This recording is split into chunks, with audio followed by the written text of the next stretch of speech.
তোলা তুলতে হবে, যা পাওয়া যায়, মানে পোড়া ভিডিও যদি পাওয়া যায়নি, এদের অবস্থা এরকম হয়েছে। এটা হচ্ছে ভাইপো মডেল। বালি পাচারের অভিযোগে আজকে সকাল থেকে রাজ্যের বিভিন্ন প্রান্তে ইডি খুব তল্লাশি। যথোপযুক্ত ব্যবস্থা হয়েছে। আপনি যদি তাকিয়ে দেখেন, সৌরভ রায়ের ডুপ্লিকেট, আপনার ডুপ্লিকেট এগুলো যদি দেখেন, ভয়ঙ্কর অবস্থা। ডুপ্লিকেট চালান দিয়ে বালি পাচার, এবং এই সৌরভ রায়ের এদের সঙ্গে কমপ্লিটলি ভাইপোর নেক্সাস রয়েছে। এবং সৌরভ রায় যেভাবে এখন বর্ষাকালে পুরো পশ্চিম মেদিনীপুর থেকে জঙ্গলমহলে, ঝাড়গ্রাম থেকে বিস্তীর্ণ এলাকায় বাঁধগুলো পর্যন্ত কেটে বেচে দিচ্ছে। ও এ শুধু নয়, পুরো যে বালি সিন্ডিকেট, সে আউস গ্রামের লালন হতে পারে, পাণ্ডবেশ্বরে গৌতম ঘোষ হতে পারে, সিউড়ির জাকির হতে পারে, সঞ্জীব পাটোয়ারি হতে পারে।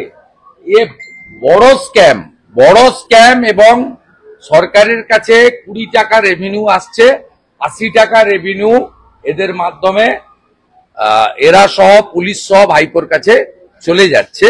এবং পশ্চিম মেদিনীপুর, ঝাড়গ্রামের এসপিরা এই সৌরভের নেক্সাসের সঙ্গে ডাইরেক্টলি ইনভলভ। এই তদন্ত আরো গতি পাওয়া উচিত। প্রচুর তথ্য জনগণের কাছে আছে, প্রচুর ডুপ্লিকেট চালান আছে, পুলিশ অফিসারদেরকে দামি দামি গাড়ি ভেট দিয়েছে, তার ছবি আছে। এদের বিরুদ্ধে আরো কঠিন ব্যবস্থা তদন্তকারী সংস্থা নেবে, প্রয়োজনীয় তথ্য জনগণ পাঠাবে, এটা আমি আশা করি।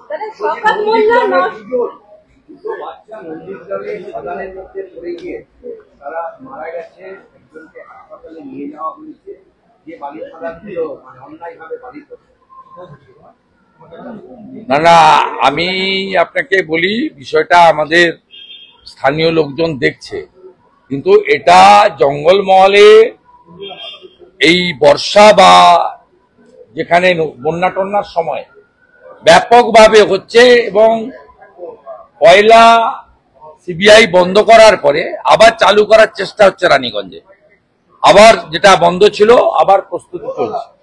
তাতে ভয়ঙ্কর ভাবে, এবং লালগড়ের আইসি এই সৌরভ রায়ের জন্য পুরো একটা গ্রামকে জেল খাটিয়েছে। আপনি চলুন লালগড়ে, আমরা তো এমএলএ টিম, আমরা অভিযান নামবো এবং গ্রামকে গ্রাম আমরা যাব।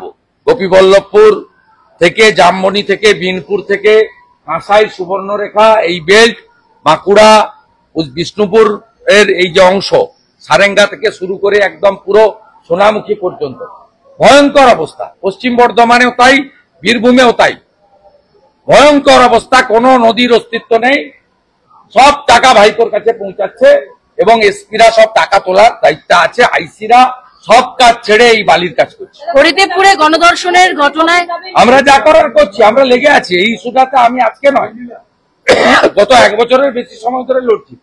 এবং যারা লালগড়ে অন্যায়ভাবে 65 জনকে জেল খাটানো হয়েছে, তাদের পাশেও আমরা দাঁড়িয়ে। আমি ভিডিও কল করে তাদের সঙ্গে কথাও বলেছি। দাদা, হরিদেবপুরে জন্মদিনের পার্টিতে গণধর্ষণের অভিযুক্ত তৃণমূল কর্মী মমতা ব্যানার্জি যতক্ষণ পুলিশ মন্ত্রী থাকবে, ততক্ষণ এই ধরনের ঘটনা প্রত্যেকদিন ঘটবে। আব্দুর রহিম বক্সি বলছেন উনি একজন বিধায়ককে বিজেপি নেতাদের গলায় অ্যাসিড ঢেলে দেবেন। ওর কথা গুরুত্ব দেবেন না। আমি আবারও বলেছি, মালতীপুরে হারাবো, বিজেপি সরকারে এলে জেলে ঢোকাবো। ওর সঙ্গে ওর বাংলাদেশ আছে, বাংলাদেশে ওর কিছু প্রপার্টি করেছে, ও আতঙ্কিত। মমতা যে জায়গাগুলোতে বেড়া দেওয়ার জন্য জমি দেয়নি, আমরা সেই জায়গা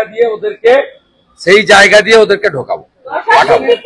অভিযোগ করেছেন যে তাকে তৃণমূলের তরফ থেকে ক্রমাগত প্রেশার ক্রিয়েট করা হচ্ছে, তাকে বলা হচ্ছে যোগ দেওয়ার জন্য, এবং আবার সংবাদ মোল্লা, নওশাদ, ভাঙন নিয়ে একটা পলিটিক্স, এবং সংবাদ মোল্লা বলছে আব্বাস সিদ্দিকী, কাসেম সিদ্দিকী গোটা ফুটফুরা আসলে তাকে টাকা দিয়েছে।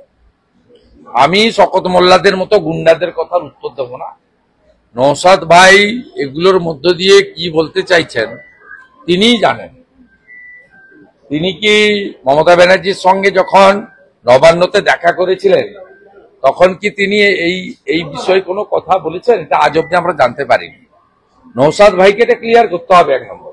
দ্বিতীয় হচ্ছে, নওশাদ ভাই গত লোকসভা ভোটে ডায়মন্ড হারবারে দাঁড়াবো বলে কোন অজ্ঞাত কারণে মাঠটা ছেড়ে দিলেন ভাইপোকে, এটাও জনগণ জানতে চায়। তৃতীয়ত হচ্ছে, নওশাদ ভাই কি এখন থেকে ভোটের 6 মাস আগে এই কথাগুলো বলতে শুরু করলেন, যাতে তিনি জানুয়ারি ফেব্রুয়ারি মাসে মমতার সঙ্গে গিয়ে বলবেন যে আমি চাপ নিতে পারলাম না, তাই আমাকে যেতে হলো। আচ্ছা, বলছি রাকেশ সিং এর পরিবার আজকে আদালতে গেছে, বলেছে আমাদের উপর ভয়ঙ্কর অত্যাচার হচ্ছে। তার পরিবারের সদস্য সঠিকভাবে গেছে। শুধু রাকেশ সিং এর পরিবার নয়, চণ্ডীপুরে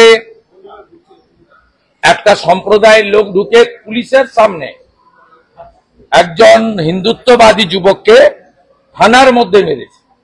তার পরিবারও থানাতে হাইকোর্টে এসছে রিট করা। প্রহসন।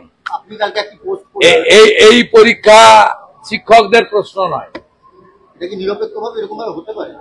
এই পরীক্ষায় ওরা সবাইকে পাস করাতে চায়।